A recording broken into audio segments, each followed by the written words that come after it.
जोहार संगवारी हो।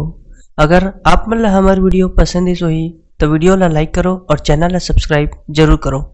और हाँ, बेल आइकन ला जरूर दबाओ ताकि हमार नवा अवैया वीडियो आप मन ला सबले पहले मिले। जय जोहार, जय छत्तीसगढ़।